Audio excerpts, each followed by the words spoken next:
Morning, everybody. Today is April 30th, 2018. It's a Monday. Some people love this day. Some people hate it. This is MMA Junkie Radio's pre-show, the show before the show. I am Ghost. To my left, our fight analyst, Dan Tom. In New York, that voice you hear, that is Danny Okers, who's our producer. And to my right, a special guest. He's going to be co-hosting today. And this is a day that we all knew that eventually we would do this show. We just didn't know when it was going to come. We knew it was going to come soon. This is Art Davie, co-founder of the UFC and future Hall of Famer for the UFC. How you doing, Art? Pleasure to be here, Brian, as always. I just realized that I believe this may have been the first time I've ever called you Art and not Mr. Davie. You know, this is a crucial point we reached in our relationship. I feel like I should be getting slapped or something. Gorgeous, George. Good to see you, my man. That's. I'm glad to see you've acclimatized yourself to my age and my seniority. Maybe we can attribute it to Mondays. It's a Monday. Just do crazy things on Monday. Hello, George. That is gorgeous, George. The gorgeous one himself. Looking very blue today, in a good way. He's not sad. Is what I'm getting at. How was your weekend, Danny? It was really good. I had a show on Friday to kick it all off, and I got to see my dad. He came up from South Jersey, so it was awesome. We are coming up, though, so stand by. Oh, here we go.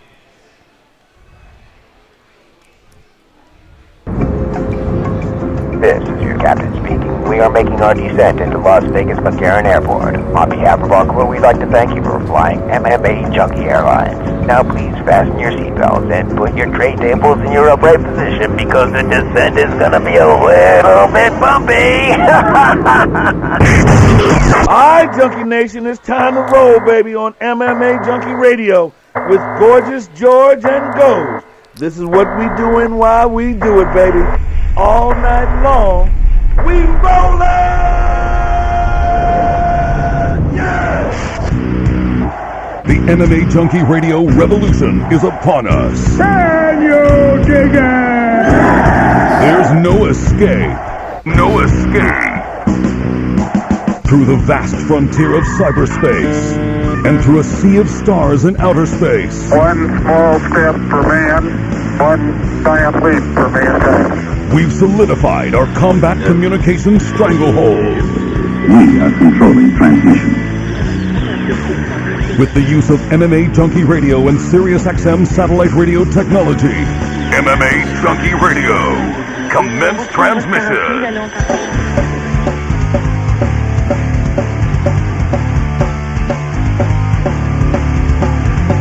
Live from MMA Junkie Radio HQ in the fight capital of the world, Las Vegas, Nevada. Here are your hosts, Gorgeous George and Goes. From the fight capital of the world, inside the beautiful Mandalay Bay Racing Sportsbook, you are listening to the MMA Junkie Radio Show, the only show that matters. I'm your host, Gorgeous George. With me, as always, is the devious and dastardly Goes, Ari's co-host. To my left, the fight analyst, Dan Tom. Back east, producing as always, Danny Otto.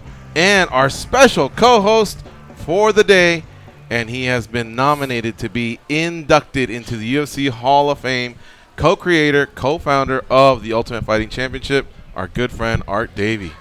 Gorgeous, it is a pleasure to be here, and we haven't seen each other now for a few months. Yeah, since December. Since December, yeah. You guys are looking great. Thank you. You too, sir. I like the jacket. Yeah, this is my houndstooth look. I had to kill a hound to get this, actually. Well, congratulations. We got the news late last week that you will be inducted at the Hall of Fame ceremony during International Fight Week in July of this year. So, congratulations, Art. And I know we've said this in the past. So I'm going to say it one time because you know I mean it. And I just don't think we need to worry about it any longer because it's happening and it's well-deserved. And it should have happened a long time ago. But it's here. And like I said, sir, I mean, without you, you know, a lot of this is not possible. Thank you, George. I was lucky. I was in the right place at the right time, and to be honest with you, it's kind of been a thrill this last week or two with this notification. I got a call from Sean Wheelock one night, and he said I got a friend here with me. So I figured maybe it was a fighter he met, maybe doing a victory show. Mm-hmm. It was Ant Evans was on the other line. And I've known Ant a number of years. And so Ant says, I've got really good news. And he and Sean then got more excited than I did. They were like both giddy. They were jumping up and down. And Ant says, are you excited? I said, what? Who? He said, no, really. He says, we're really going to do this. He said, July 5th, it's official. So it really has been nice. And I've been out at the UFC, a little bit since then. And they've treated me really well. Mm-hmm. They're kind of like family. I come in there now, and even like the guy at the gate goes, Mr. Davie. Mm-hmm. I'll teach him to say Art at some point if it goes. When did you find out? This is about 3 weeks ago. Oh, okay. So you've been holding on to that little nugget for a while. Well, they swore me to secrecy. Okay. They didn't want me, putting it out there, killing the drama. Mm-hmm. And so it was, they actually swore me to secrecy. They said, you can tell like a friend. I said, well, like one friend? They said, yeah. So I thought, wait a minute, I don't just have one friend. So I wound up like telling 2 or 3 people. I told my agent, who, was thrilled. And then, the word got out, very quickly to the important people. And I did a great interview at the UFC last Thursday for you guys. Very cool. Yeah. So it was kind of nice. They came out there and, yeah. And I feel like this is a completion of something that started in 1989. Well, it will be in July, unless you're going to start something new. I don't know. But still, it's remarkable, 1989, I specify that because everybody's talking about the 25th year. This is the 25th year celebration of the Ultimate Fighting Championship. Right. But if you've read Art's book or heard him on this show or just caught any other interview where this topic has come up, this whole idea of what martial art, who's the toughest hombre, that started in 1989, 4 years before the actual event.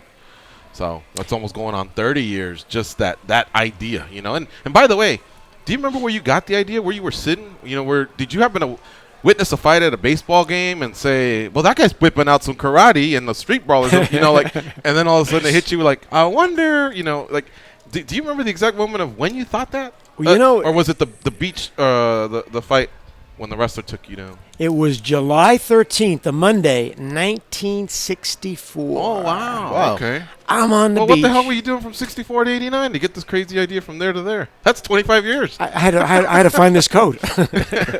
No, I mean, I was just a kid. I was 17 at the time. Yeah. And that was the seminal experience because, I was taking boxing lessons at, Catholic Youth Organization, St. Thomas Aquinas School and Church on Flatbush and Flatlands Avenue in Brooklyn, New York.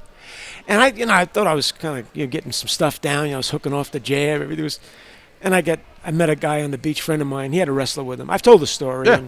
And and all of a sudden I'm on my back, double leg takedown on the sand on the beach with this Hulk on top of me, and I was like lost in space. And I was embarrassed. I was humiliated. So that registered with me.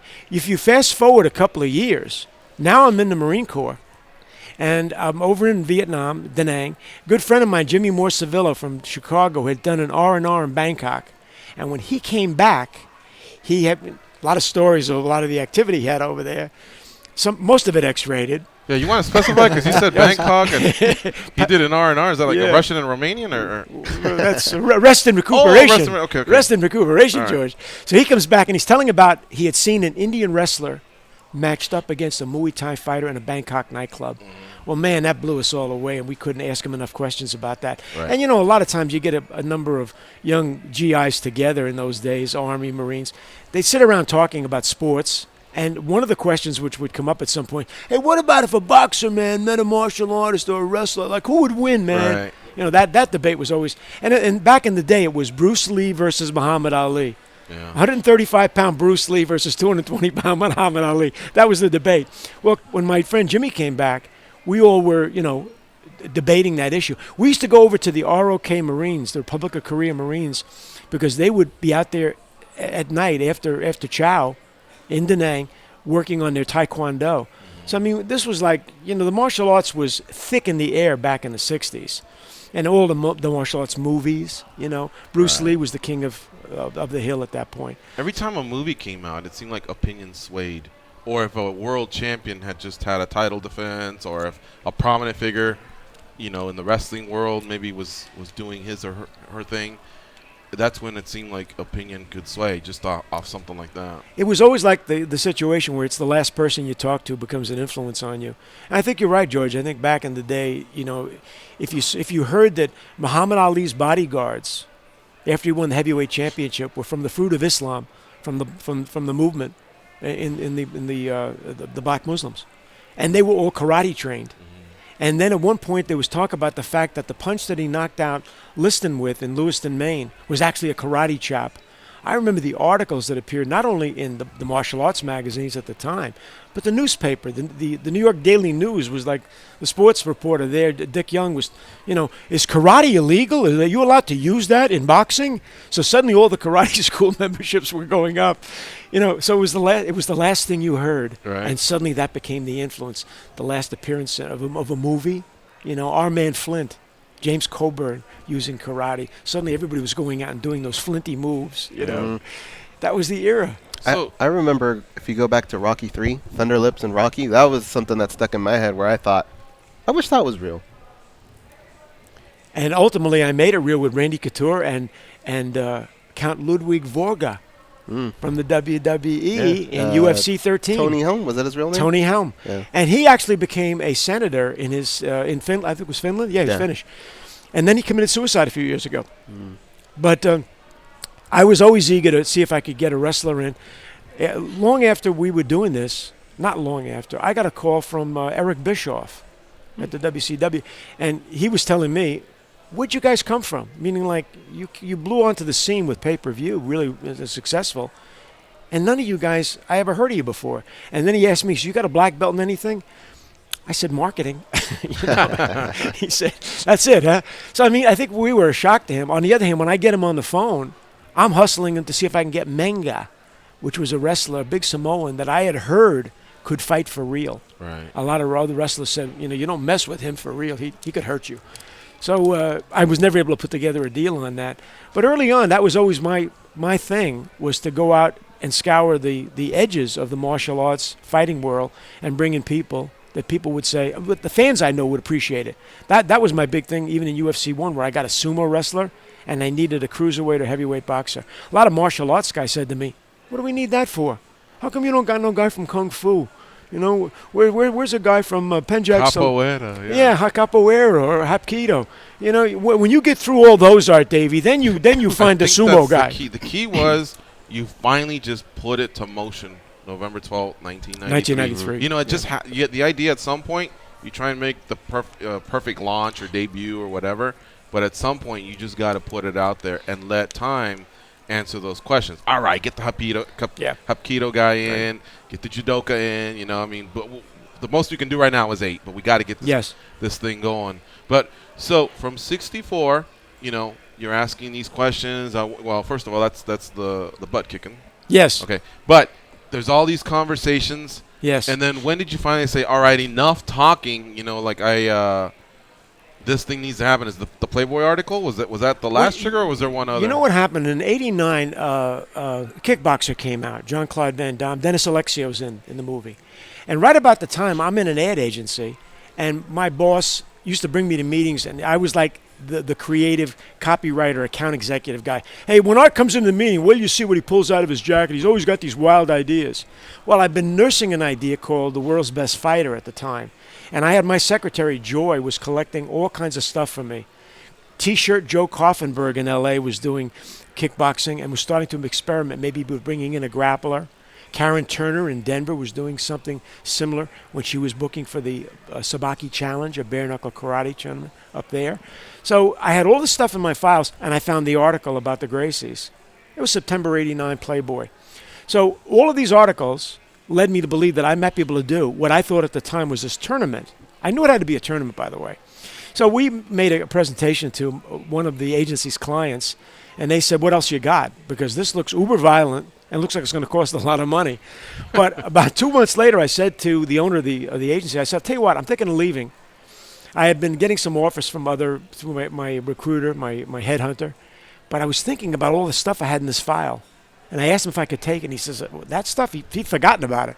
He let me take it, and that's what launched it. Now, in the meantime, I get an offer from a recruiter to go to work for an agency in Torrance, a direct response ad agency Did a lot of work with the the credit card companies and so And forth. before that, where were you? I was in Before Torrance. I was in Santa Fe Springs and Downey Okay. in LA, in Los Angeles. So that's what made it easy to read the article. See, was from Torrance. Yes. You knew that probably within 5 miles, maybe next door, this guy could be there, and you could pick his brain. And Well, the funny story is I wind up actually taking an apartment. The agency I go to work for is within 3 blocks of the Gracie Jiu-Jitsu Academy on Carson. I got it. So I was literally able to walk over there one night and go knocking on the door, and I see the old man Elio with Hoist Gracie, who was 27 at the time and looked 17, and they were painting some of the like the juice bar. They were helping some of the workers, and I left my business card. But I was literally blocks away from that. Eventually, when we established the WOW office, that was within about 75 yards of the back of the Gracie Academy over on Gramercy Street. So it was serendipitous that I literally wound up in the place where the Gracies were, because as I've pointed out, not only in my book and every interview I've ever done, I needed somebody in the martial arts to say yes. See, what I figured out was there was no money in the martial arts. If you were any good at it, you went into TV or the movies. Right. And if you were doing it locally, you were making a living. You were paying your bills. You were putting food on the table. You were getting your kids into school. But you weren't becoming a millionaire. And you didn't run across town and challenge somebody on the other side of town who had a different style. Supposing you did a public bout with him and you lost. How many students would you lose? Business is done. Yeah. Yeah. So here, what the idea that I had, if I had an original idea at all, was I got to monetize the martial arts. I got to make it a big money sport like boxing and pro wrestling. That was, but I needed somebody first to step up and say they would fight. Well, that's the thing. And there's the you were able to Gracies. grab 8 egos per se, and say, "You guys figure it out." You know what I mean? We can't even get 8 family members together on a Saturday. I don't know how this guy got these people together. Well, the true story is that most of the people I called up and said, would you like to come to the party? I love to tell the story that everybody kept saying to me, "Is this a movie? Are you casting for a movie? My guy looks really good in front of a camera." I said, no. This is a real event. This is a shoot, not a work. And I would have to explain that term to people who didn't understand pro fighting. But most of them turned me. Dennis Alexio turned me down. Emin Bostepi turned me down. Bart Vale turned me down. An awful lot of people that I got on the phone said, "Oh no." Benny Urquidez had already turned Horion down. Horion had something called the Gracie Challenge that he talked about in that article. Right. And it was supposedly he would put up $100,000 To the and death. Well, I think the writer, Pat Jordan out of Florida, George, kind of had a little fun with that. Oh, okay. Yeah, because I once pinned Horion down. I said, "Has anybody in your family ever fought to the death?" He said, "We fought to the point where we got sick and we threw up." I said, Right. "That's not quite the same But that thing." was catchy, though, right? It was catchy, exactly. So getting the Gracies was important because I needed somebody who would step up and say, "We'll do it." And they were doing it in the back room of the academy for no money. No, go ahead, Art. Sorry. So for no money at the time, I would witness these improv bouts. Somebody would come over from a school, from a dojo, with his posse.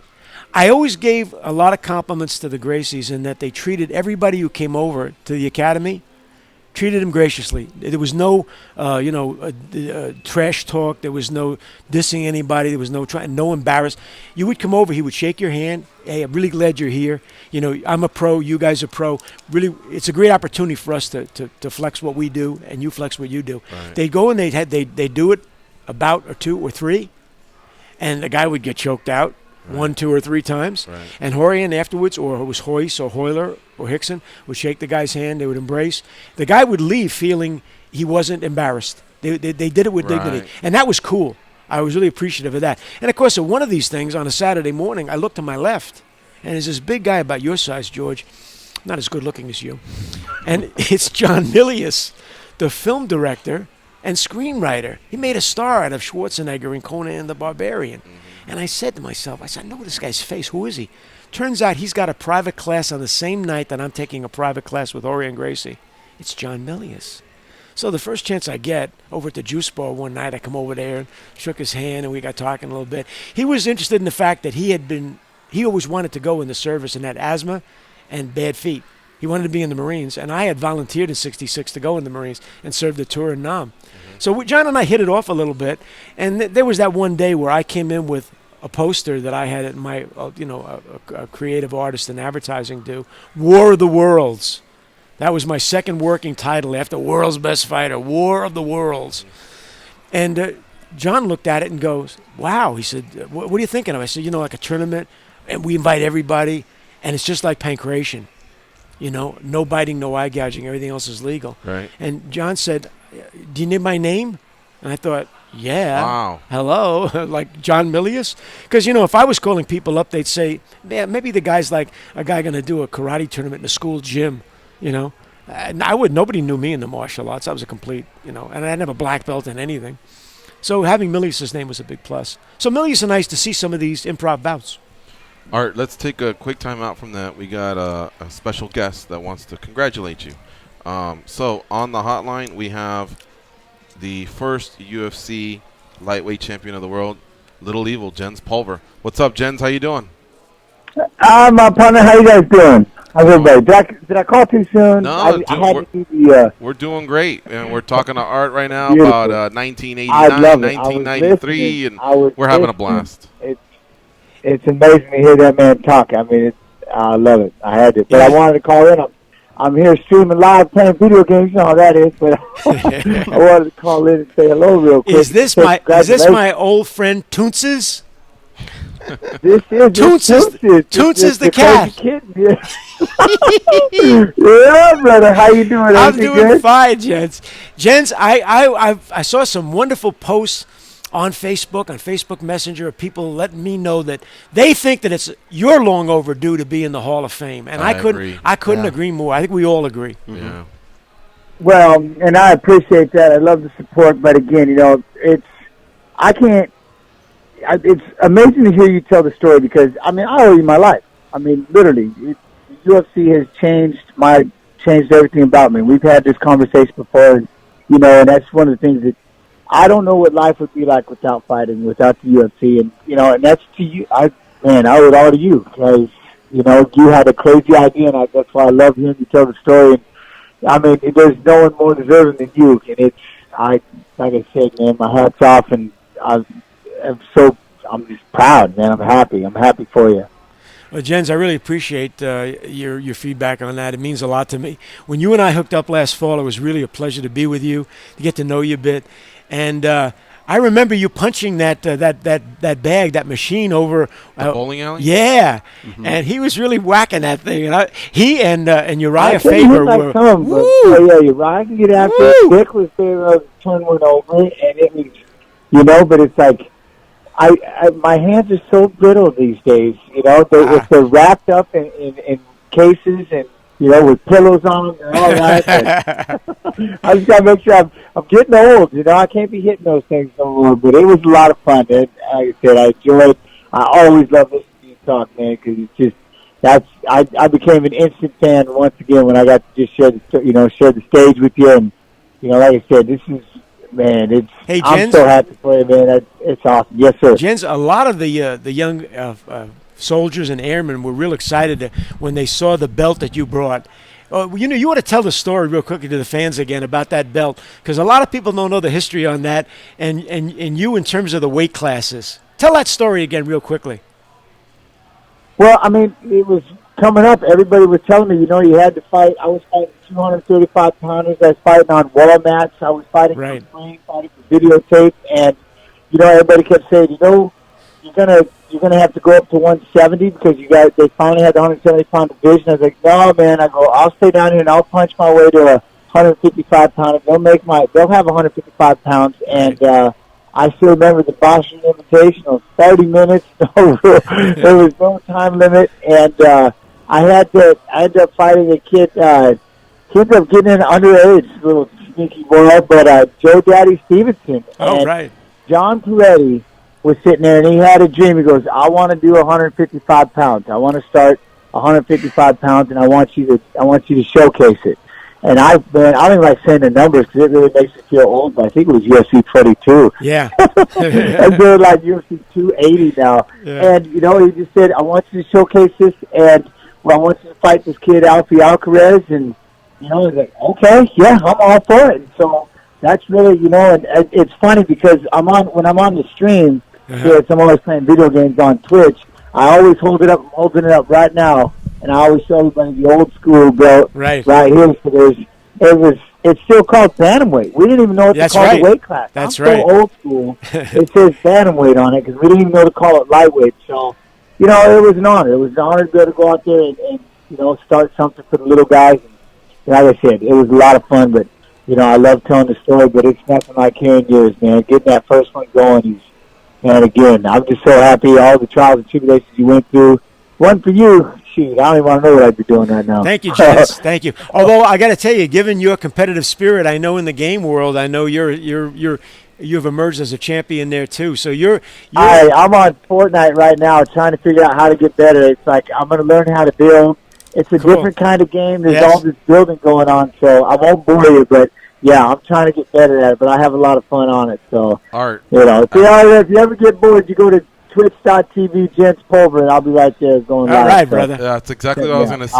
Right, he has the link that he showed me, and after the show, or during the commercial, I'll show you. And it's kind of cool because he's right there at the bottom, so you can clearly see him. And then the rest of the screen, you can see what he's playing, who he's playing against. The conversation. Yeah, it's you got to check it out. It's pretty You'll cool. love it. You'll love it. Once a champion, always a champion, Jens. In anything and everything you do, brother. Yes, sir. So I'm doing this one for my kids, and then I'll pass it on to them. They can have the stream afterwards. But right now, you know, I have too much fun. I love these games, and I'm getting wrecked. It's just like fighting, man. These youngsters are putting it to me already. Little evil. Jens, all right, man. Thanks for calling in, bro. All right. And thank you, man. Again, all loving the world, you guys. Keep kicking butt on Twitch. We're gonna check you out later on. All right, bro. I got you. All right. All right, guys. We'll see you later. Later. Bye-bye. There you have it, folks. Well, that the was first lightweight champion in the UFC, Jens Pulver. We had a blast with him in December, right? He's a great guy. Yeah. I got the biggest kick out of him. He's got plenty of stories. Next time he's back here, or maybe the next time we're able to have him on, the story about when he was boxing.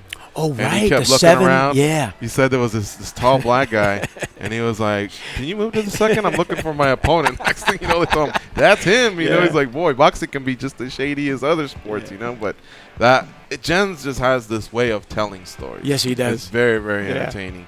All right, folks, we're gonna take a quick break. You're listening to MMA Junkie Radio on Sirius XM Rush 93. We have Art Davie in the house. He recently got the word that he will be inducted into the UFC Hall of Fame in July during International Fight Week, leading up to UFC 226, the biggest fight card of the year. He is the co-creator and co-founder of the Ultimate Fighting Championship. Stay close. We'll be right back.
car, compassion, common sense. These guys have none of that. You listen to them, so you're no better.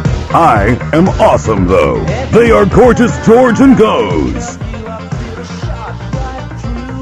The NFL Draft is in the books, and preparation for your fantasy football season begins now on Fantasy Sports Radio. Listen to the top analysts tell you which NFL rookies will make an impact and which players you need to have on your fantasy football team in 2018 on Sirius 210 XM87 and on the Sirius XM app. Plus, you can hear the first fantasy football draft of the year with Sirius XM on demand. Just search fantasy football. All right, we got another surprise call-in, Mr. R. Davie. Oh, my God. You have a lot of friends, and a lot of people are really happy for I just hope it's not one of my 4 ex-wives. No, it's not. Okay. Because Because Ghost said to me he was going to screen that. But Oh, yeah. he's going to screen I that have out. my scouts out there. Yeah. No, this gentleman is also in the Hall of Fame, like yourself, and he boasts a record of 9-1 in the Ultimate Fighting Championship. He won a tournament, and he also won an Ultimate. So definitely Hall of Fame credential. Well, there's only 2 guys that qualify that way. It's our good friend Don Frye. What's up, partner? How you doing? I'm okay, ladies. What are you doing? Don Frye, the Predator himself. How you doing there, Mr. Davies? What's going on, sir? I'm still, Don, they didn't let me into the Hall of Fame for a number of years because they told me I had to be taller. They said you have to be at least 5'8" to get into the Hall of Fame. And they said that, they let you in at some point because you were 6'1". Is that true, Don? They learned how to stack shit. They learned how to stack them shit that high, It's the boots and the hat, right? It's the boots and the hat that do it each time. That's it, man. It's my way up there. How you doing, Don? Good to hear from you. Good to hear your voice, man. And congratulations, Mr. Davies. Congratulations. Well, Don, to hear it from you is an honor. I'm real pleased about the fact that if I did anything right, it was I recruited 8 out of the fighters that are in of the 14 fighters in the Pioneer Wing of the Hall of Fame. And I love to point out the fact that one of my greatest discoveries, I got lucky, was Don the Predator Frye. And when you won the Ultimate 96, I think that was one of the great high points. When you beat Tank Abbott in that final bout, that was one of the great high points for WOW Promotions and for SCG. I can tell you that from personal experience. It was great. Hell, I thought they had the money on Tank to win. Nah. Hey, I had said we got to have a guy. It's got to have a guy with a great-looking mustache. It's either got to be Severn, who did it the year before, or it's got to be you. You had the Tom Selleck mustache. It was a lockdown. And Don took it to another level because now we had a wrestler who could box. Yes. You know what I mean? It wasn't just someone that was looking to wrestle primarily. So the hybrid fighter was starting to be created at that point. Yes. The specialization was kind of going by the wayside. Like, you could still have some success, but you knew at that point, hey, I better start sharpening another tool. Yes. Because look at this guy. You know what I mean? And In that's what I took note of when Don Frye came. George, you're dead right about that. Marco Huis was a step in that direction, but Marco couldn't do the interview that Don can do. Mm-hmm. Don had more charisma, an American-based MMA fighter with that great mustache and that great look. But I tell you, though, the one thing I'd like to hear now that you're on the phone, Don, I'd like to hear about the time that I came to you and offered you that fight with Coleman. I'd like to hear the true and the real story about that from the man himself, from Don Frye. Heart attack breaks my heart every time I think about that. I think about that every day. I know, huh? Because you had called me up in several months before, so I must suspend you. Yes. And what are you talking about? There's rules in this damn thing. Well, there is now. Hey, Don, I get the feel. I don't think I knew it at the time, but you were pretty pissed at me, weren't you? Oh, you bet your sweet ass I was. And you're such a gentleman. Over the years I've known you, you've never grabbed me by the stacking swivel and said, Davie, back in the day I would have liked to smack you around, but you never did that. You know what? I had the opportunity you gave me the opportunity, and I farted on it. I was trying to be a smart ass. And hard, I think, but you suspended me, and you said, well, we could change that. Yeah. You walked off. Next thing I knew, the show was Yeah. You know, I think a lot of fans don't know, Don, that you were really in great shape that night, and that's the regret that you had because you were ready to rock and roll. You could have done it, huh? Partner, I was good to go that night, man. 'Cause I had trained Scott Ferrazzo, and every step he took, I took, in the training process. So, that just eats at me all the time. But I'll tell you what, man, Art Davies does not get the credit for what, for anything, or for what he deserves. Basically, he started a whole new religion on this planet, because he's like the Muhammad of the Muslims and John Smith of the Mormons, because if you go into any dojo, they've always got a photo, of their headmaster or whatever, and they all bow to him, all that, and it's a religious act. And Art took, all the secular styles, and he combined them all. And every MMA gym should have a picture of Art Davies, over the mats and the heavy bags, because he invented, like I said, a new style of fighting art and a new style of religion.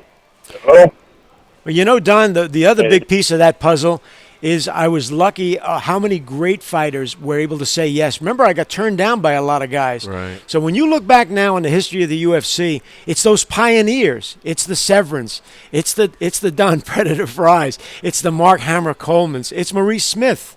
Mm-hmm. It's Tito Ortiz. It's Vitor Belfort. There were a lot of guys, when you look back, who stepped up and who made this sport and created the base that now you have for not only the UFC, but the sport itself. You now see a whole range of young talent coming out, male and female, around the planet. But it was guys like you, Don, who were pioneers who stepped up when the money wasn't as good as it is today, and it was done more for honor and for personal, making a personal statement. And you guys made the sport, really. It's funny. You remember that black belt magazine article? Stop it.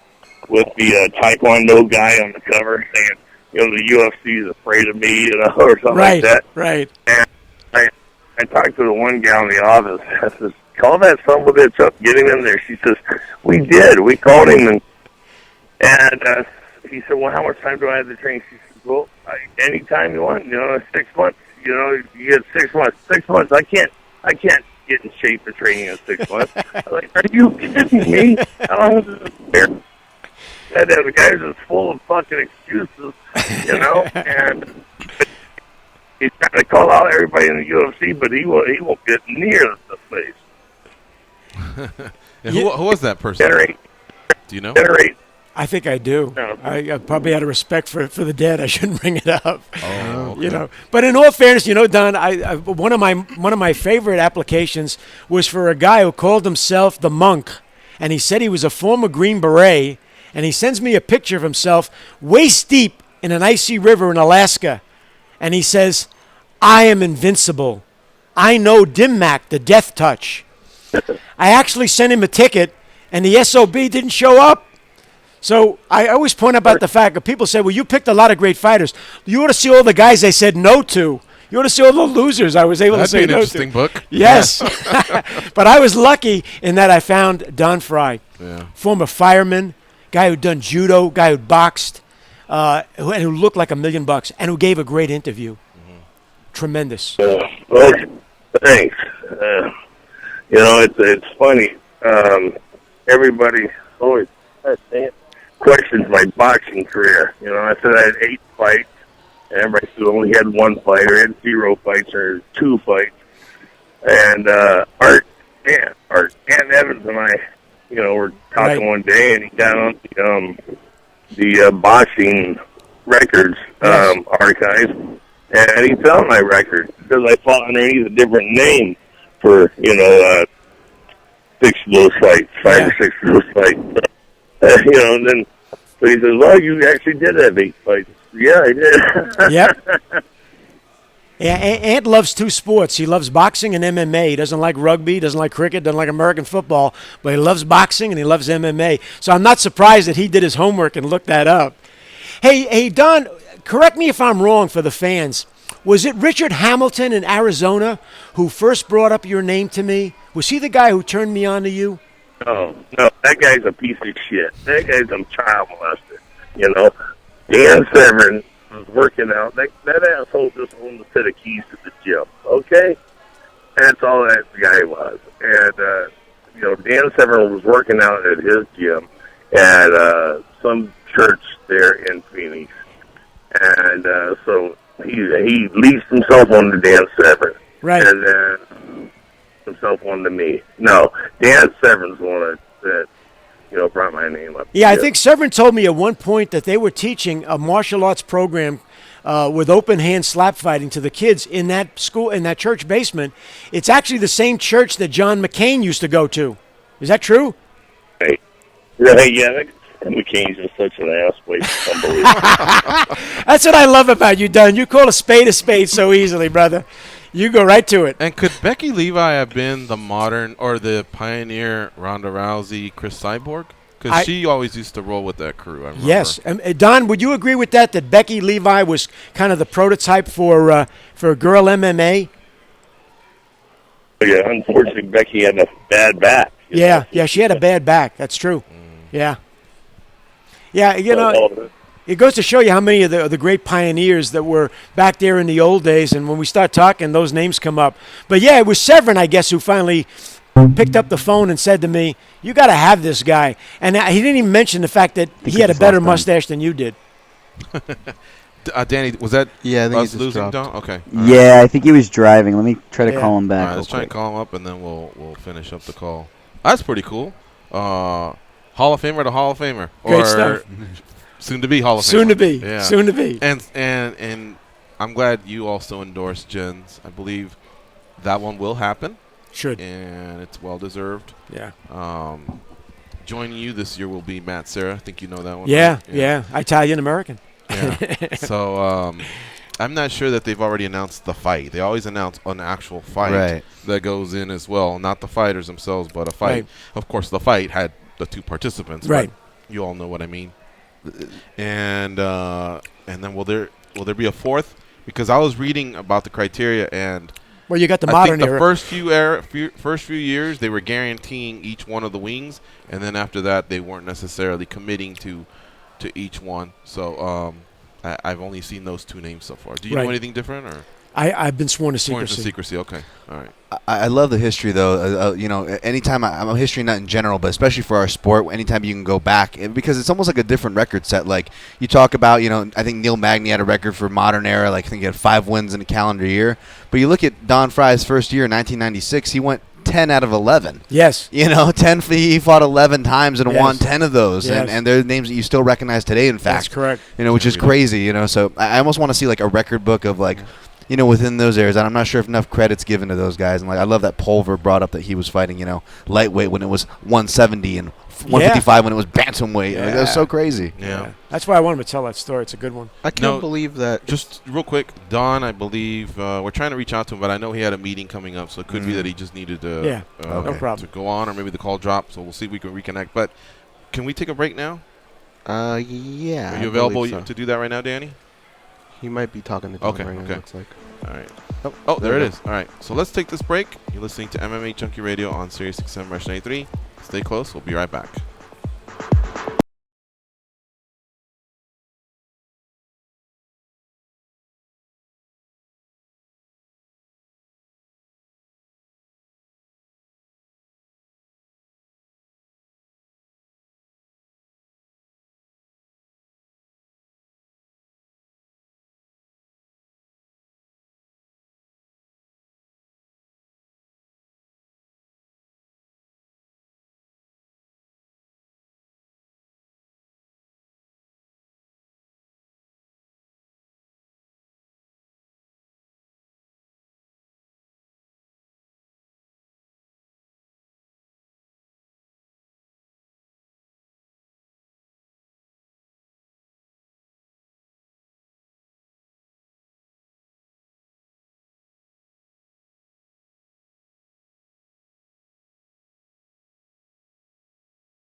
Hey, idiot! Yeah, you! Can you please tap that rather large fellow on the shoulder and tell him it's time for more MMA Junkie Radio with Gorgeous George and Goes? Thank you! Start your day with SiriusXM. Enable the SiriusXM skill on your Amazon device, and then tell Alexa to set an alarm to your favorite channel, and you'll wake up to the sounds of SiriusXM. With SiriusXM and Alexa, you get the latest sports news each morning without picking up your phone or turning on the TV. Our guest today is UFC creator and co-founder Art Davie, who will be inducted into the UFC Hall of Fame in July during International Fight Week. It'll be at the Palms Hotel inside, I almost said the Joint, but that one's called the Pearl Theater. Pearl Theater, that's right. Beautiful facility there. He will also be joining Matt Serra, who will also be going in. Art as a contributor and Matt as a pioneer. And I guess there are 2 spots left. There's the modern era person. Fighter. And then there's the fight. Yes, exactly. So still some blanks to fill in there. All right. So Art, Don, I believe we've tried to connect with him, but that might have been towards the end, though. Even though we had kind of wrapped up, and he had some very nice things to say. It was a very cool interaction between you guys. I didn't know that at one point he was possibly mad at you, but he doesn't seem to harbor those feelings. He was very happy for you. Yeah, I heard from someone at one point that he was really upset with me. But Don was always such a gentleman. I always had a handshake deal with Don. There were a couple of guys like that. Severin was another, and Couture. I mean, there were contracts, but I mean, every time we did business, it was we'd put out our hands and shake on it, and that's how. And they were all 3 of them were the kind of guys that when they said they would come, they gave you everything they had, really. Severin a little more complicated because he was more of Severin was a chess player when it came to MMA. He would bring the game that he needed to win. He didn't play for the crowd. He played to win. And over the years, I've literally learned to respect that because you look at the history and the record he's got and how long he was competitive. There was a guy who knew his body, kept it in shape, and fought for the best reasons, for his family and himself. Who can you name a diva? Oh, maybe one that you're cool with and he wouldn't mind. Ooh, there are really 2 divas. Okay. And I don't mind saying it because I like both of them. Okay. Ken Shamrock was a diva. Like, I need a suite, not just a room, like that type? And with Shamrock, you never knew which Shamrock was going to show up. You know, if he wasn't in the mood to fight, UFC 3, couldn't fight Royce. He gave up a $60,000 payday, walked away from it. And suddenly I had Steve Jenham, a police officer from Omaha, Nebraska, winning the damn thing. And his father didn't talk to him. His father, being Bob Shamrock, didn't talk to him for several months afterwards, wagging his finger in his face and saying, "You just gave up $60,000. How stupid." So, I mean... At that time, I mean, even today that's a lot of money, but at that time, that was a crazy amount of money. Goes, you're exactly right. His father was furious. And how about there when he had to fight Severin, and we were in Detroit, and, it took a long time for the UFC to return to Detroit because we had a court order against us in which Bob Marowitz at Semaphore had agreed there'd be no closed fist punching. Right, which explained why we had to sit through that. Yeah. And so Severin had announced on radio that week in an interview, he said, "Well, I'm going to punch." But Shamrock was being interviewed by Sports Illustrated, and they kept talking to him all week long about, you're really a role model for kids. And he had really bought into that. So 2 hours before the fight, he lets Bob and I and Campbell know he's not coming. He's going to sit in the dressing room. When we went up there, he's kind of emotional. He had actually been crying at one point. It was Tina was in the room, his wife, Bob Shamrock, his dad, and he didn't want to fight. Bob and I finally walked out, and we went, well, we can't hold a gun on you, make you fight, all right? Maybe we'll sue you, but in the meantime, we got a show to do. So Severin was ready to fight, and Shamrock wasn't. Shamrock was you had to do a lot of things in a way to make him comfortable, and but the biggest diva of all was Vitor Belfort. Because you never knew which girlfriend or his mother was going to be there and what would happen in the dressing room and whether or not he would show up emotionally and ready to fight. So Vitor was a guy. Big John had to bring him out to fight once, right? Yes, that's right. Couture fight. Yes, that's right. Yeah. And John tells a good story about that in his book, Let's Get It On. So, but the great fighters are emotional in a lot of cases. That's why you wind up, in my position as a promoter, respecting the guys who were, the guys who came to and gave you whatever they needed and whatever you needed. And guys like Severin and guys like Frye and Couture, they're the exceptions in a sense rather than the rule.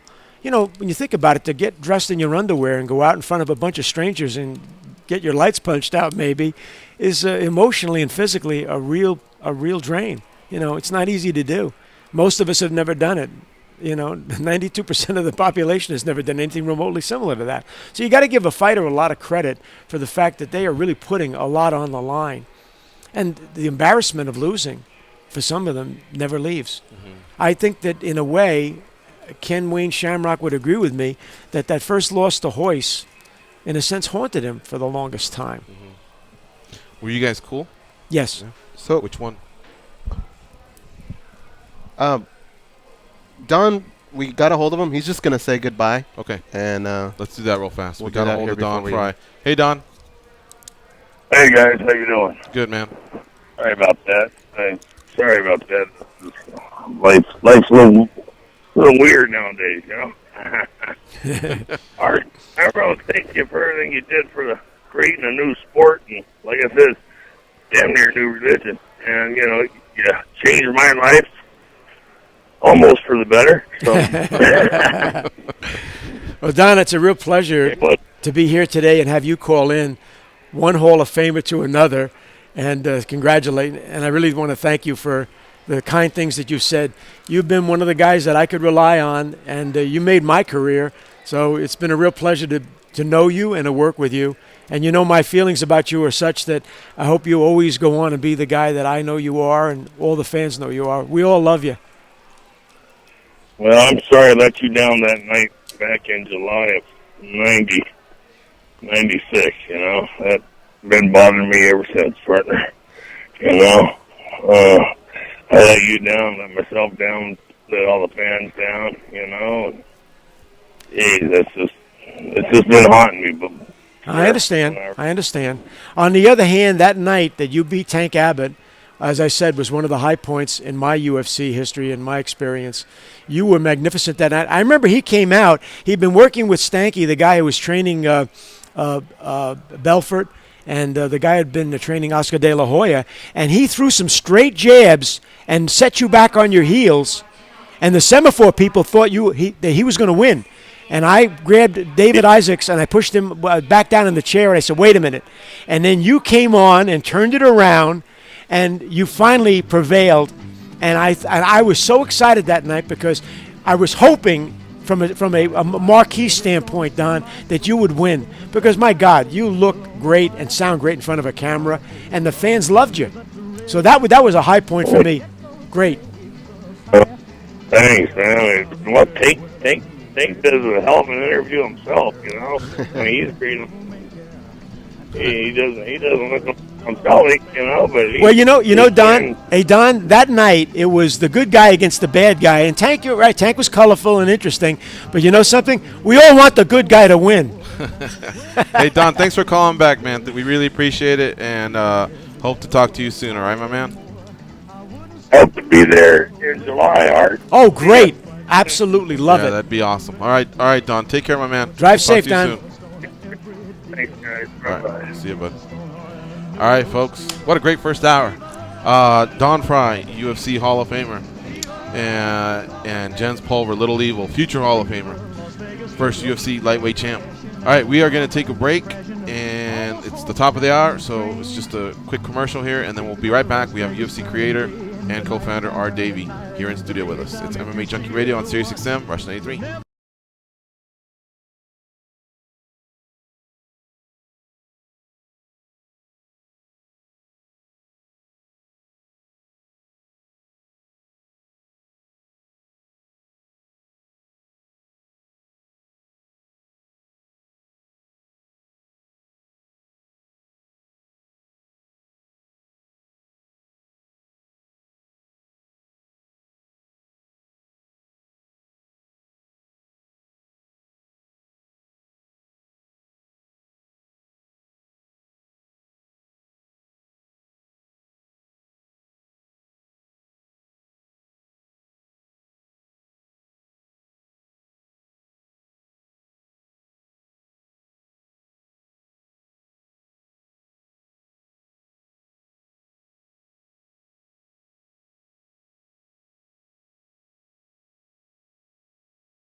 My music keeps you moving. What are you proving? You know that I'm 2 levels above you, baby. Hug me, baby. I'ma make you love me, baby. Talking crazy ain't gonna get you nothing but choke.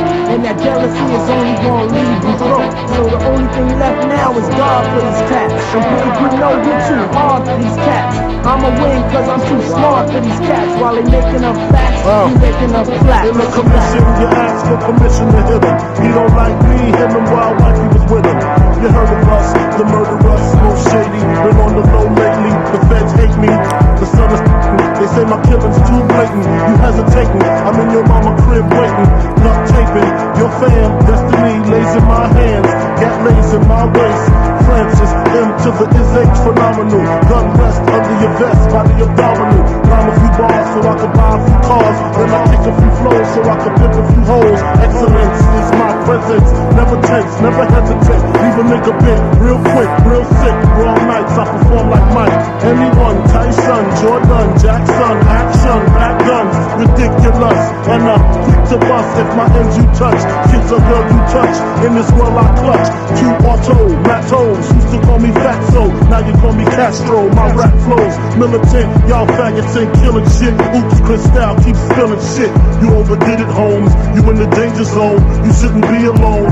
Hold hands and say it like me. The most shady. Frankie baby, fantastic, graphic, trying to make dough like Jurassic. Park did pick the spark kids who start shit. See me, only me, the underboss of this Holocaust, truly yours, Frank White. All right, here we go. It's the second hour of the MMA Junkie Radio Show. We have creator and co-founder of the Ultimate Fighting Championship, Davie, here in studio with us, and we are celebrating the news that he got, well, publicly last week, but privately a few weeks ago. He will be inducted into the UFC's Hall of Fame into the contributor wing, and it'll take place in July at the Pearl inside the Palms Casino. It's during International Fight Week. To be exact, it'll be on Thursday, July 5th. 2 days, 1 day before the TUF 27 finale, and the 2 days before UFC 226. So we got another surprise call in for you, Art. Wow. We shared some time with him on our trip in December, and we already got one of the three. You know, Jens Pulver called in earlier. Right. Now we're joined by UFC lightweight James Vick. What's up, James? How you doing? What's up, guys? How are y'all? Good. How about you, man? I'm good. I was just calling to tell Mr. Davie congratulations. I'm very happy for him, and happy that he's getting all the recognition he deserves. Well, I'll tell you what, James. Do you remember when we were out there and Art did his presentations, you know, one day at Fort Eustis and one day at Langley Air Base, and I remember you specifically telling me, wow, I knew some of that, but not all of that, you know, and we had talked about the fact that, you know, it was going to happen one day. He was going to be inducted into the UFC Hall of Fame. I felt like it was past due, but it is happening, and it's incredible because, like I told him, and I'm sure you can co-sign, without his intuition, without his, you know, the dreams that he had, the vision that he had, and the goal and the drive to put it all into place. We all have these, and some we chase and some we attain, and sometimes we just let dreams go by the wayside. But Art did not give up, and here he is creating a sport, you know, pretty cool. We all get to participate in it one way or another. Yes, sir.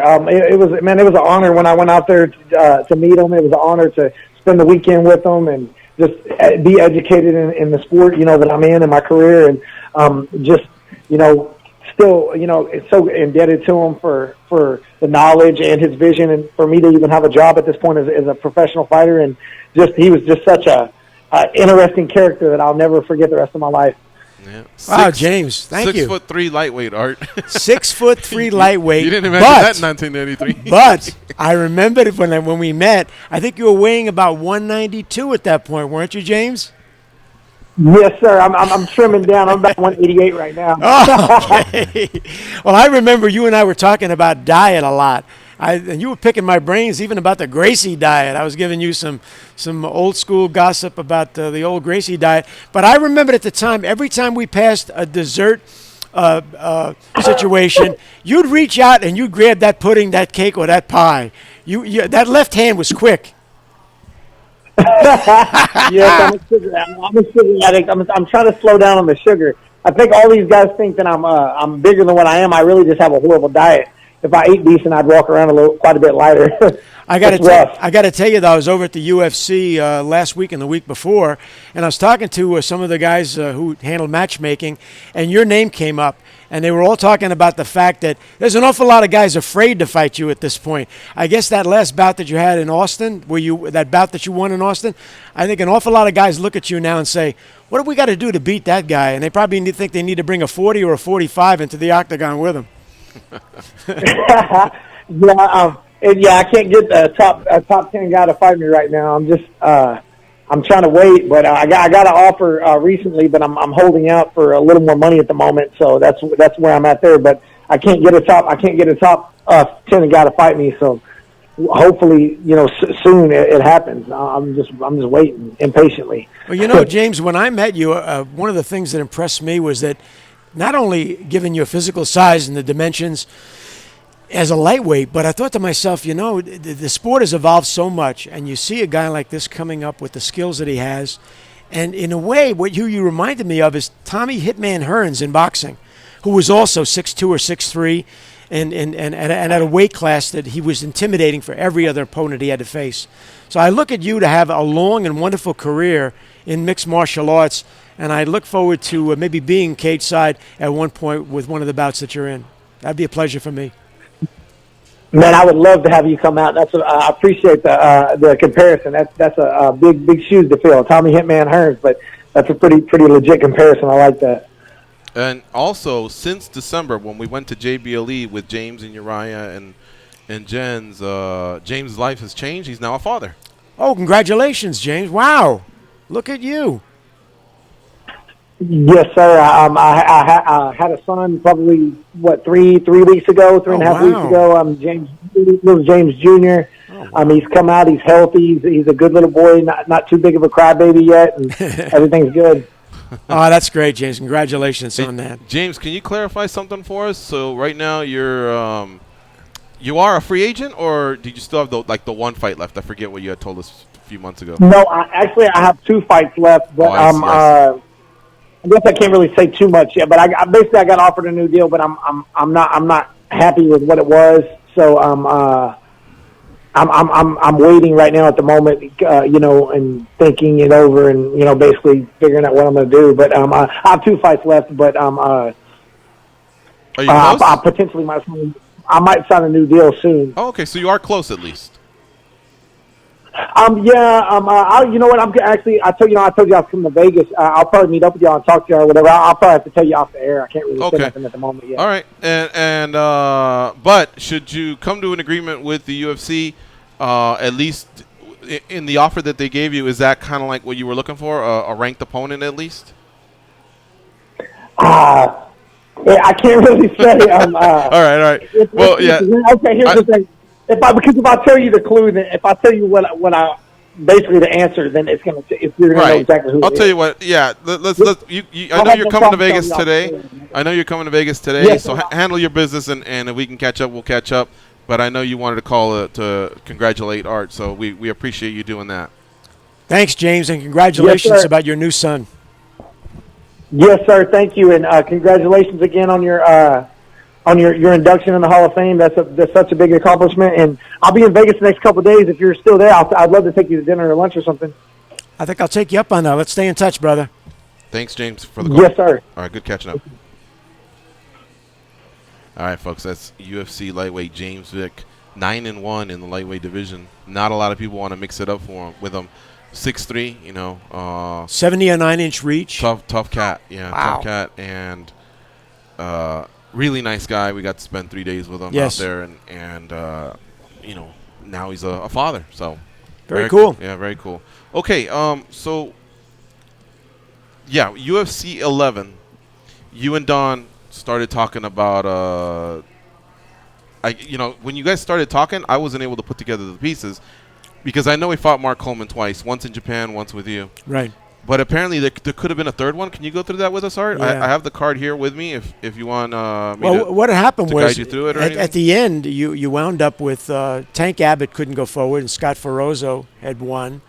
Yeah, Scott was an alternate. Yeah, along Scott with was an Roberto alternate. Traven. Right, Roberto Traven from Brazil. They won their fights, Right. and then the quarterfinals were Coleman, Johnston, Abbott, and Bolander all advanced. Right. So, but Bolander was injured. So that's where Ferrozo stepped in. Right.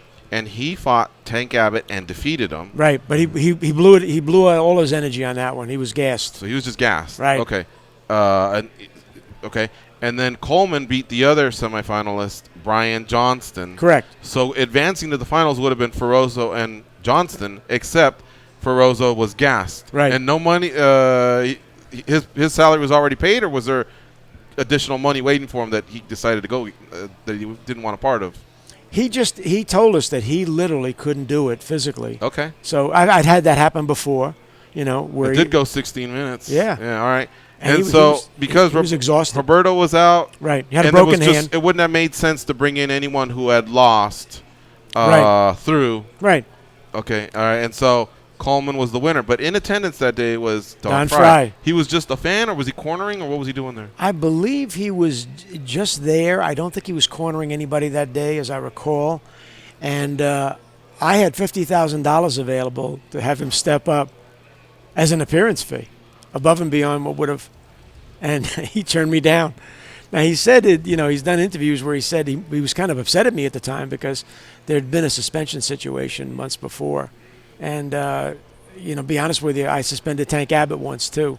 We were, when you think about it, starting in UFC 2, we started to make changes. I mean, the fighters were evolving enormously. After UFC 3, Kimo Leopoldo shows up at the Gracie Academy asking Rorion Gracie for jiu-jitsu lessons. So, I mean, the fighters were starting to cross-train right away. And starting with UFC 2, we started to add rules. By UFC 15, 85% of the rules that were adopted by the Unified Rules of MMA and the State Athletic Commission in New Jersey were rules that I had written as the Ultimate Fighting Alliance Commissioner with John McCarthy's help. I wrote 5 different rule books. 4 of those rule books still exist, and Ant Evans is trying to secure them right now because he'd like to be able to show them in an exhibit of memorabilia. But this thing was changing and evolving all along the way. And if you broke the rules and if you created problems for us as a promoter, we suspended Abbott once for his behavior at a post-fight party. Okay. He had basically threatened Elaine McCarthy, John's wife, who was, I guess we can say, an executive in the first UFC. She was actually handling. She and her role? She and her mother, through Catella Travel, got all of our fighters. Okay. After UFC 5, she took over Kathy Kidd's job as event coordinator. So at that point, yes, George, she was a company executive, working under contract to Semaphore Entertainment Group. How long was he suspended for? Do you remember any of that? I think it was 3 months. Okay. Yeah. I think I had suspended Don for 3 months. Do we know why, or is that public? Or be honest with you, I think I've forgotten. I'd have to go back and look it up. Some of this stuff now is almost 25 years ago. But it's funny because when I woke up this morning, one of the articles I saw on Junkie, it was by R. Ben Folks, I believe. Uh-huh. It says, it's the blue corner. So either him or Mike Bond. Oh, there it is. Ben Folks. He says, so wait, is the UFC going to punish Conor McGregor or not? Now, I haven't read it yet. I saw it this morning, and I'm anxious to see. You heard about what happened in New York. Yes. Right? Yeah. So as you're talking about it, I'm going, wow, okay, well, Art divvied out, doled out some punishments. Sure. Sure. At some point, I think Dana has to account for what happened. Yeah. I don't know what the suspension will be, and I know as promoters, it's a position where you can make the public, satisfy the public, but also know, hey, this guy's $100 million guy. Right. We got to have him perform if he's ready to go. So I imagine you had to flirt with something like that as well. Yeah, the sword cuts 2 ways on a deal like that. It's not like you're going to cut Tank for 4 years. Right. It was a couple of months. And I think I'm trying to remember why I suspended Don. And maybe I've now got it repressed. And Don has it repressed because all those years that I would see Don, he never cornered me about it. And I've been cornered in the past by guys. I'll give you a good example of that. In 1998, Semaphore and I parted company. My non-compete had expired, and we were in trouble when you think about it at that point. We had lost a lot of our pay-per-view, and that was about 78% of our revenue. I remember we flew to Denver. Bob Meyerowitz, John McCarthy, and I flew to Denver to meet with Leo Hendry, the head of U.S. Choice and Request, to show him the new rules, to show him the rule evolution, and to basically get his support that this would not be pulled. And it was. So by late 1997, early 1998, my non-compete had expired. I was thinking about moving on. And I was hired by Master Ishii in Japan to bring K1 to America. And I had done some interviews at the point, being supportive of K1, and I think some of the MMA fans were a little unhappy with me. Who comes to me a number of years later in a California Athletic Commission meeting, I hadn't seen him in a few years, was Big John McCarthy. And he spies me across the room, and Big John, you know him, he kind of shrugs his shoulders, he does that whole neck rolling thing, and he comes over to me, and he points his finger at my chest, he said, I've been wanting to talk to you for a couple of years. Ooh. And man, he gave it to me. And he asked me what I did and why, and I told him. And I said, John, I was wrong. I apologized. And John embraced me at that point. But John was one of the few people who was willing to come to me and say, you know something? You messed up. And I want to let you know about it.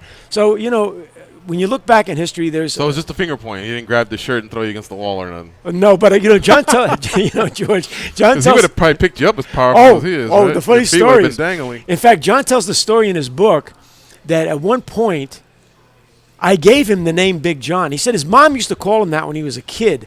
He said, but that name had fallen away. And one day over at the WOW office, he had come over and we were talking. John tells the story. I don't remember it. He said, do you remember when I picked you up and held you over my head? And you said to me, hey, Big John, put me down. And he said, it stuck because you started to call me that all the time after that. I don't remember that. But John could pick me up and win it. John, by the way, back in the day, as a cop, was a great power lifter. Mm-hmm. His bench press total was 475. His squat was 805, and his deadlift was 800. And so he could have picked you up like Thunderlips picked up Rocky Balboa and just tossed you. He could have picked me up in one hand. He could have thrown me. I weighed 155 pounds at the time. I was, you know. So, yeah, John was very strong. So then to circle back, Don was pissed at you because of the suspension. Yes. And that's why, even though you offered him $60,000 to fight 50. Mark Holmes, Yes. 50, sorry, he elected not to. Yes. But now on our show, he was saying it's a big regret of his. Yes. Okay. And I'm not even sure Don remembers the number. He knew I was waiving money. I mean, it was not cash, but he knew I was in effect. How much time did you have in between fights when you found out Ferrozo had no gasoline left in the tank? And you had $50,000 in your pocket cash? Well, I had a commitment from Bob Meyerowitz that I could spend $50,000, Gotcha. And I did that twice. Well, it sounds better though with the $50,000 It sounds, cash. yeah. Thank you, Work George. with me here, work. So it's the same situation we had at UFC 3, where I had to decide at the last minute who's going to fight, for the championship. If Shamrock isn't going forward, we had that same problem that night. Ferrozo says he's in the dressing room and he's facing, Mark the Hammer Coleman, by the way. As John McCarthy said, if Royce Gracie was MMA UFC 1.0, Mark Coleman was UFC 2.0. He had brought the game to a higher level with the ground and pound game. Mm-hmm. I don't know if you guys were around in those days, but Mark Coleman, I used to have trouble matching people with Mark Coleman. They were scared of him. So Ferrozo's in the dressing room after 16 minutes with Abbott, and he's gassed. And he goes back, and I said, come on, Scott. And I like Scott because he had been doing this whole WWE interview where he put sunglasses on and kind of strutting his stuff. It was kind of cool. But now I'm saying to him, I need you in the final. And he's telling me he can't do it. So now I'm running around, and I had spotted Don, and I went over to him and said, Don, what do you think? He said, I'm hearing the group he said, the stuff that's floating around this room right now is that you ain't got nobody to fight Coleman. I said, that's right. I said, how about you right now? I said, I got the money to do it. And he said, how much? I said, well, it's a lot. I said, well, how much is a lot? So we started to bet. I said, Don, come on, you're going to do it. And I'm going to give you all the money. And he said, give me a minute. And I took a minute. I stepped away. But I'm looking at my watch. I got the producer waving at me from across the room. We're running out of time. Remember, it's a 2-hour, 50-minute broadcast on pay-per-view, and you can't go over. We did it twice. The Suzufa did it once. So you don't want to do that. So when I came back to him, he said, all right, no, I'm not going to do it. And I said, you sure? He said, yes. And I just walked away. And in fact, I think I shook his hand. I said, Don, it's cool. But he told me afterwards, he said, that was an opportunity because he said, I was in shape. I was ready. He said, I should have done it. He talks about that today, and I believe he's very sincere about that. Yeah. Okay, so that's what that was. Wow. Dan, were That you was going to cool. say something? Sorry, I jumped in there to finish. Oh the no, story. I was just gonna say especially not just Big John, but this is Big John back then. And again, people who aren't familiar, go fire up the Fight Pass and go. I think maybe like UFC 10's a good one. I think John McCarthy really had to earn his money that night and really keeping some corners in line. Yes. If I'm not mistaken. Yeah. But man, man, we love Big John. We have him in studio all the time. But I have to remind myself that I was like, oh yeah, that's the man right there. That's the man. Well, the true story is at one point after UFC 1, he was actually at UFC 1, but he wasn't part of the Gracie train. Now, he was there to provide a big guy for Hoist to roll with. Right. Horion had rented a separate hotel room on his own so that they could bring the mats up from Los Angeles. They shipped some up. They set up that hotel. They stripped the furniture out of it. They sent it to the housekeeping. They put all the mats down. Hoist, I never saw Hoist the whole week. He was even hidden from me. And at one point, he was working a lot with John because they saw I was bringing in Taylor Wiley at 420 pounds. Kevin Rozier supposedly was going to come in at 265, 285. He weighed 3 1/4. So John was there as the big guy. After UFC 1, he goes into the academy. He says to Horion, he says, I'm going to give Art an application. And Horion said, no, time out. No. And John said, what do you mean? He said, well, you're a student at the academy, and now you're going to say you're going to enter the event? My brother's coming back. He won the first one. No. So John talks about the fact that he was really seriously thinking about going forward as a fighter. And it was that decision at that point, and he stayed. And John says that was the best decision. He looks back on it because he's had a wonderful long-time career. He had many years as an officer for the LAPD, and now he's got a career as a color guy in MMA, as a broadcaster. All right, let's take a couple calls here. We got Marco from Waco, Texas. What's up, Marco? How you doing? Marco from Waco, ¿qué pasa, vatos? And Art, congratulations, dude. Thank you very much. I appreciate it. Hey, since we come to 3 ownerships, I guess it just made you the grandfather of MMA? Yes. Like, really? Look, it's sold on an old one, but look, concept in 2020 in retrospective on the first sale of the UFC, don't you wish you took like a 0.5% of ownership? That would be like 20 million with the big sale happened, man. I'm just saying. On retrospective, 0.5%, it wouldn't look too much at the time, but on the last sale, it's a $20 million payday, man. Well,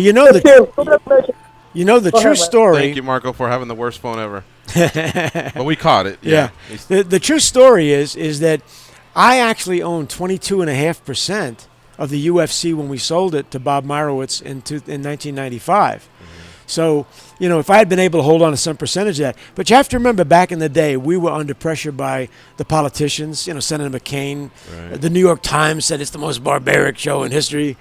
It's human cockfighting. So, I look back on the decision, and it was probably the right decision at the time because it didn't look like we were going to be able to go forward.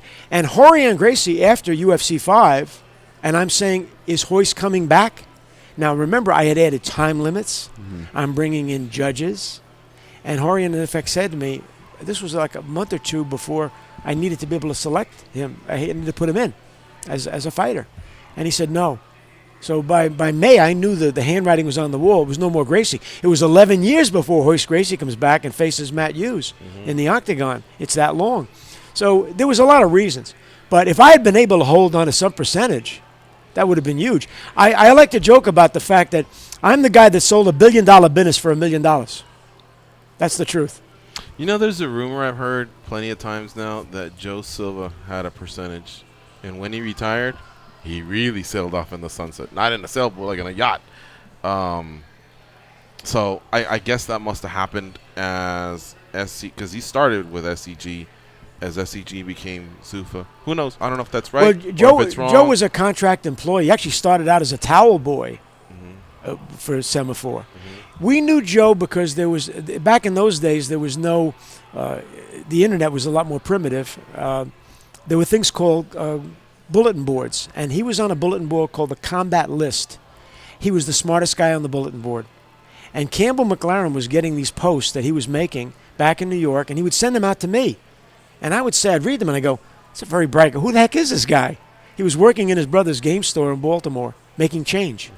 Didn't have a master's, and it wasn't an MBA. I'm not sure he was a college graduate. Very smart. Way into the pudding, as we used to say. He had drank the Kool-Aid. He was way into the pudding.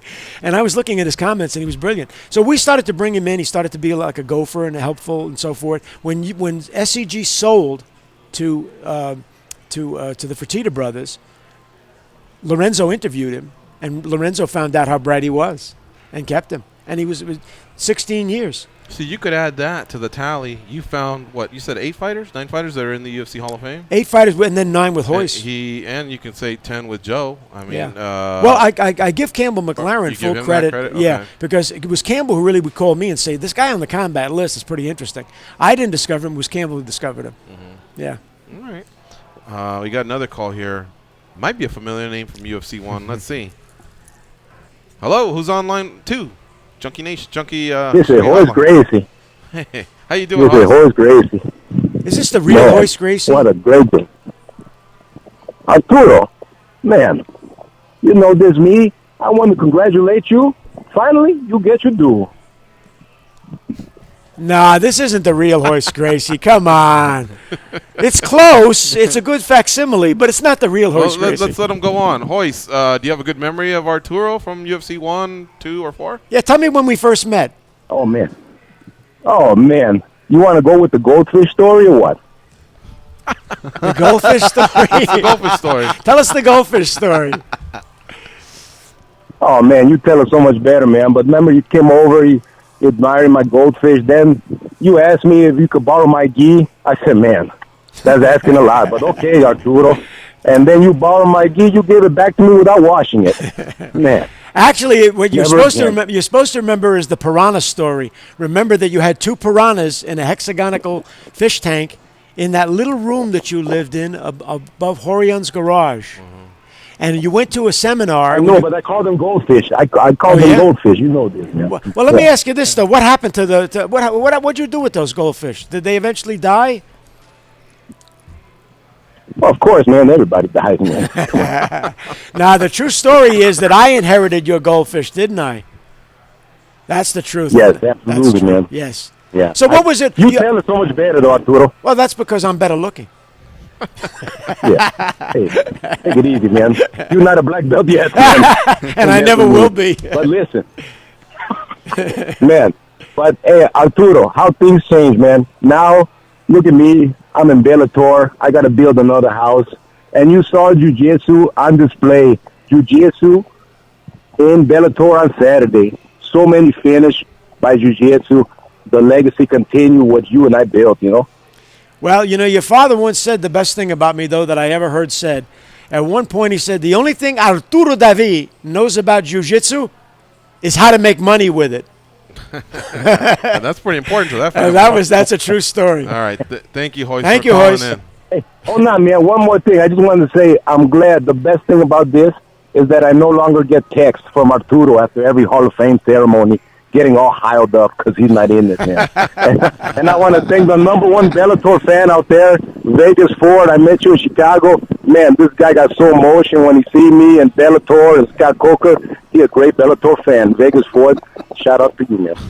All right, thank you. All right, we got to take a break. You're listening to MMA Junkie Radio on Sirius XM Rush 93. Stay close. We'll be right back. We have UFC creator and co-founder Art Davie here in studio with us. He just received news that he'll be inducted in the UFC's Hall of Fame on July 5th. Come on out to the Pearl Theater at the Palms Resort Casino on July 5th. I'll be there. Goes will be there. Dan, you in? Yeah. It's going to be a great time, man. Matt Serra is also going in. Cool. And a few more names coming your way soon. All right, we'll be right back.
He taught Andy Griffith how to whistle. Here are Gorgeous George and Goes. All right, we're back. We have UFC creator and co-founder Art Davie here in studio with us. And now I wanted to take a little trip down memory lane with him, kind of a little bit of a rapid fire. All right, so the first show, 86,000 was the buy rate, so almost 100,000 pay-per-views. Yes. Attendance was 7,800. And so what I wanted to ask you was, were those your expectations? The live event was about what we thought it would be. Okay. And I've heard figures of 78. It was really more like 4,000 paid. Okay. You know, a lot of comps. We had some comps, exactly. The pay-per-view expectation was 25 to 35,000. So to do you guys over with the that Bob Marowitz didn't come to the first show because he didn't think it was going to do that well, and he told Campbell McLaren that he thought someone was going to die, and I quoted that in my book. Yeah. He never said that to me, but he said it to Campbell. So the expectation was we wouldn't do that many, almost 90,000. And that's why you got the attention of Bischoff. Huge. Like, whoa, hey, hold on. Where are these guys coming? Who are these guys? You now, know. in the second show, I don't show the buy rate. If you know it, I'd love to hear that. But I see the attendance of 2,000. Was that a disappointment, or did something go along wrong in the marketing that you thought, well, I expected 2,000? We almost did 200. According to Dave Meltzer's figures, we almost did 288,000 for that 16-man tournament. Really? Yeah, it was huge. Oh, okay. Yeah, that and UFC 5 were the early big ones. And remember, this was when So you could probably get over the fact that only 2,000 showed up. Oh, I'll tell you why it was 2,000. Number one, I got McNichols Arena. In fact, Ant Evans is thrilled about the fact that I still have the original contract. It was an NBA stadium at the time. And I rented it for $4,000. So he was amazed at that. I still have the original agreement. We had piped and draped that for $6,000, and I think we had 4,500 and maybe another 1,000 comps. But the second show, we decided to do it over at Mammoth Event Center. And I wanted something I learned eventually from Ishii from Japan. It's always better to have a small shoe and put a big foot in it. And really stretch the leather. So that's what we wanted to do. Oh, and so we weren't were even at McNichols. I just said Denver and Denver. No, okay. we were in Mammoth Event Center, and we were standing room only. People were outside on the sidewalk trying to get in. It was SRO, and the pay-per-view numbers were off. Now, that was the complicated show because I had decided, Campbell said unilaterally, to do a 16-man tournament. So when he arrives in Denver, he's telling Pilot, our producer, line producer, yeah, there's 16 men that are going to fight. And Pilot's going, we had 8 men is what we can handle in 2 hours and 50 minutes. So we literally taped those first 8 bouts, and they ended up in the video and were not seen. The guy coming from Japan, the karate champion, Minoki Ichihara. He fought Hoist. Fought Hoist. And the second show, we wound up doing the bubble machine at the press conference where it picks the numbers. You know, like it's a bingo machine. Yeah. In the first show, I did the matchups. So the Japanese were furious, hoping that maybe it would be Minoki and Hoist at the end. So because of the bubble machine, he wound up meeting him in the first round and got eliminated. The producer from Fuji Television was so upset. She was crying. I had a new UFC jacket, only 15 of them. Jim Brown had one. I took off the jacket and gave it to her. I was so upset for her. She was crying. She was so just like as a comfort or as a gift? As a gift. Okay. I said, there's nothing I can do to make up for the fact that Ichihara will not be fighting Hoist. And it was a quick thing. Hoist got his arm in like 2 minutes. But I literally gave her the jacket, and I wrapped it around her, and I gave her a hug. It was one of those moments. Mm-hmm. And we see Orlando Wheat get hammered. Yes. By Remco Pardue. But a lot of people don't know that he got a win in the opening round to get to that point. Yes, so with Bob Lucarelli. Leaving 1-1 is definitely a lot better than leaving 0-1 and getting posterized the way he did. He was actually the world light heavyweight champion in Muay Thai at the time, one of the first Europeans to go over Bangkok and win a title at the heavyweight class. He was competing against, a lot of Europeans at that point too, and not a lot of Thais. But Pardue was a great acquisition because he had legitimate judo championship credentials in Europe, 6'3", 265, and matching him up against I still talk to him. He runs raves over in Amsterdam. Oh, wow. Does he really? Oh, yeah. Still hear from him. And Scott Morris also got thumped pretty bad, but he got a win in the opening round. So, again, going home 1-1. So, but at this point, Hoist is now 2-0. You guys had almost 300,000 buys, and you filled up the smaller venue that you went to. I mean, you guys are walking on clouds. Yeah, at that point, it looked like we were invincible. Although early on, we started to see problems. Look, we get to the New South with UFC 3, and we Charlotte, and we can see that, and we're not at the Chicagos, the New Yorkers, or the Los Angeleses at that point, but we started to see some pushback, in Charlotte, and that became much more pronounced in UFC 5 when we went back a second time. And now the policemen show up at the event during the week of the event, and they're telling our fighters, if you fight Friday night, you could be arrested for battery. Yeah. For assault and battery. Why not stick with Denver, since it just seemed like, how they say... Denver was starting to push back. Oh. By the first Ultimate in '95, Denver was saying, the Denver mayor was saying, what about you guys find another place to do this? I mean, when you think about it, we were running from pillar to post. As Bob Marowitz likes to say, there we were down in the Augusta, Georgias and the Bay St. Louis, Mississippis, with Billy Lyons being the first commissioner and the first state sanctioning board to greenlight the UFC. But we were in small markets in the South. When we went to Detroit, they chased us out of town, basically. And look how long it took for the UFC to go back. Mm-hmm. You guys know that. It was only recently the UFC went back to Detroit. Mm-hmm.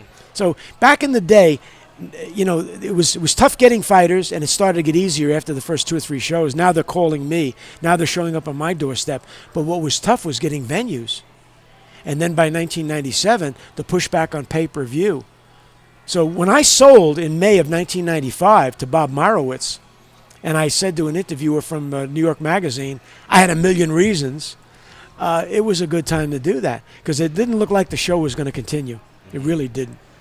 So 3 is the one where Jenum steps in, and Gracie does not win. Correct. How big of a hit was that for Gracie to not win?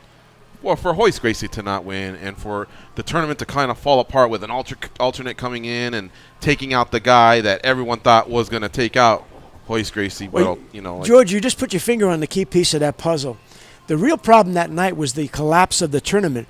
And the reason why you don't see tournaments today was because starting in UFC 3, the issue of injuries became a factor. Fighting 3 times in one night is a killer. It really is. Imagine Royce fighting 4 times in one night on UFC 2.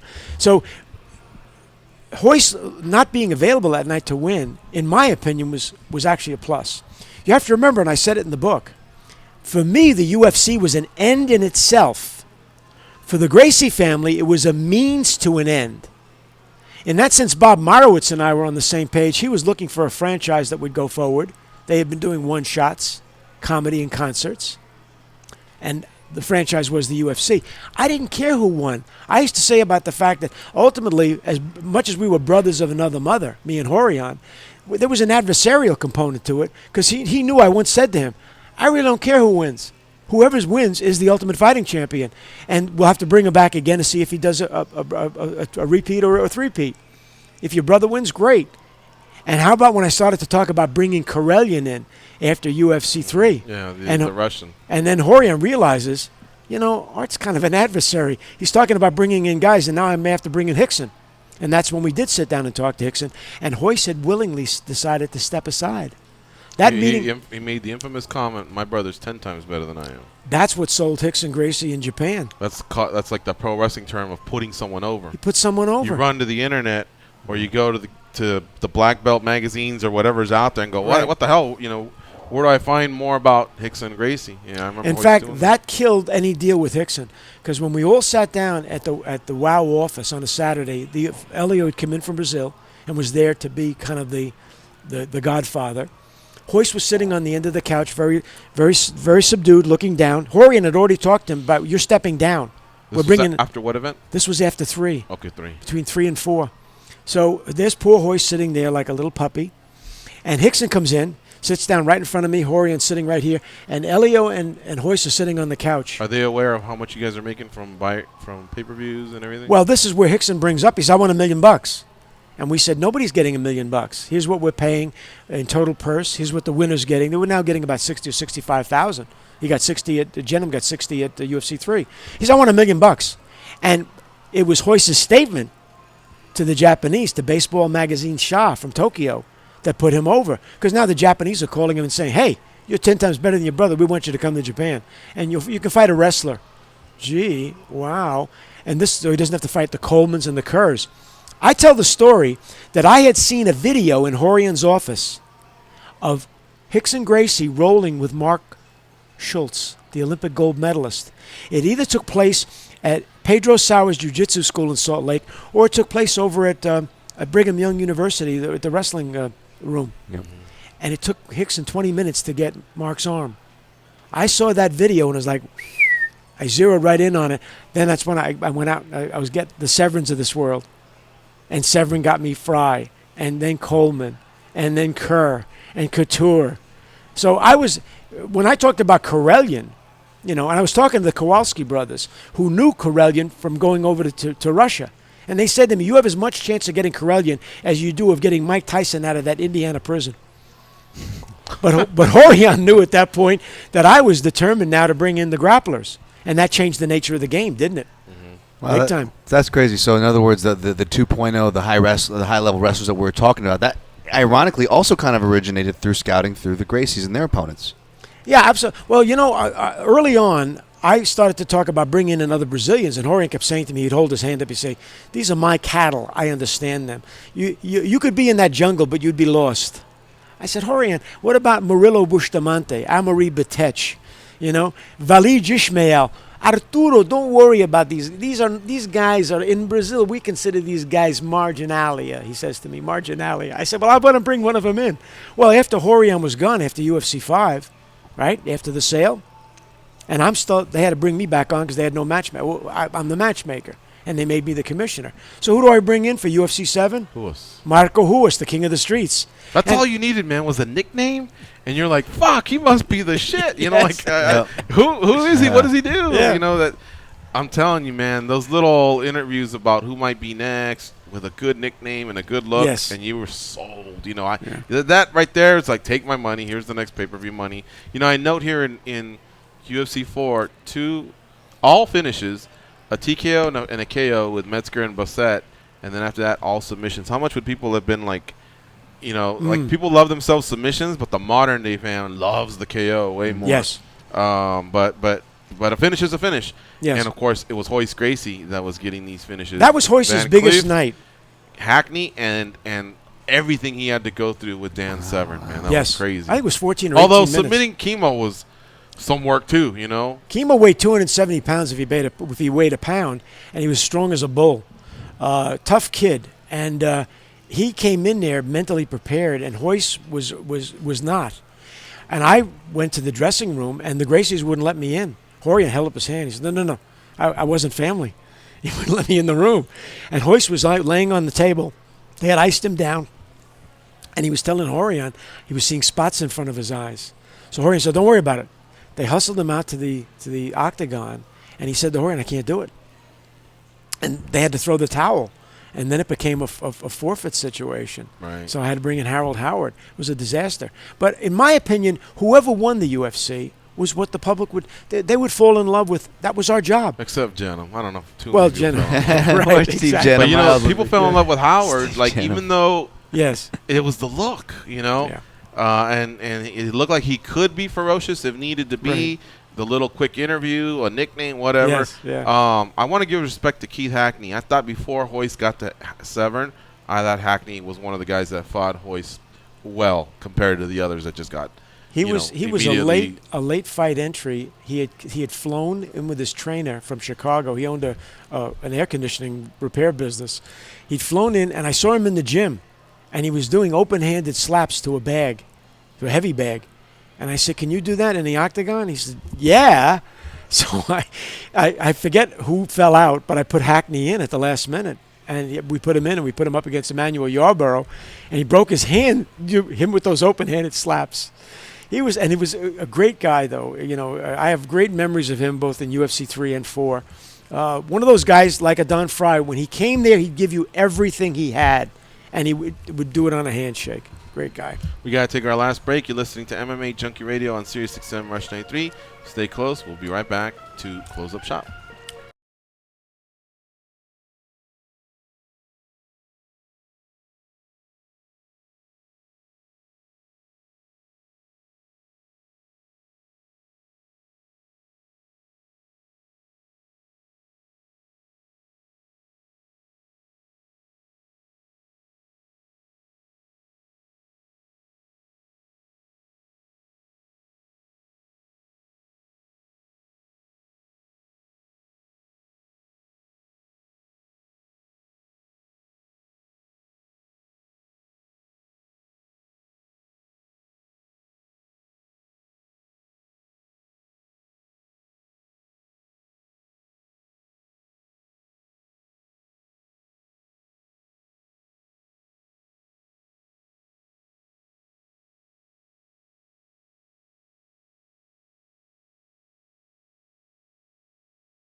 That's what it takes. Let's see. Up, down, left, right, BA, start. You told me that code would get rid of them. Yeah, well, they're still here. Okay, but now they know I tried to kill them. Hold on, Mom. Here are George and Goes. The NFL Draft is in the books, and preparation for fantasy football season begins now on Fantasy Sports Radio. Listen to the top analysts tell you which NFL rookies will make an impact and which players you need to have on your fantasy football team in 2018 on Series 210, XM87, and on the Series 6M app. Plus, you can hear the first fantasy football draft of the year with Series 6M on demand. Just search fantasy football. All right, we're going to clean things up here with the creator and co-founder of the Ultimate Fighting Championship, Davie, who's going to be inducted into the UFC Hall of Fame on July 5th. All right, just two more from me. A guy like Ernie Verdicia and Aisbel Cancio, they lost to Beneteau and Todd Medina. Todd Medina's birthday is today, by the way. Oh, is it really? Yes. Well, there you go. I'm sure he's listening. Happy birthday to Todd Medina. But guys that we didn't hear about because they lost and we just never heard about, what was it that they got your attention with? I was noting, obviously, a good look, maybe being in shape, or having a barroom brawler look, maybe like Tank. Was it in the video? Was it them storming your office? Was it a firm handshake? Was it a tattoo? What was it when you needed to fill in a name that some people got in there that maybe didn't deserve or should not have gotten in? I would start out looking for credentials, and I would look. Remember, because it started out as a style versus style sport. That it evolved to become MMA. So early on, I would look. I say, you know something? I don't have anybody from Xing Yi, the Chinese martial artist Xing Yi. Let me find a Xing Yi guy. Where's the best Xing Yi guy I can get? A Kempo guy, a Sambo guy. Can I get a Savate fighter in again? So you wanted to cross off the list. Yes, but I had such a database of fax names and numbers, phone numbers, and I would follow up and I would say, I didn't get somebody from Penjak Salat. I've got to continue to work that to get the best guy I can get. I got the first European that had ever won in Jakarta. So that was part of my criteria, And then I would look for a certain amount of charisma. But I was also look at fight records. Gee, you were full contact karate, not pillow, not touch and giggle. Okay, who were you with?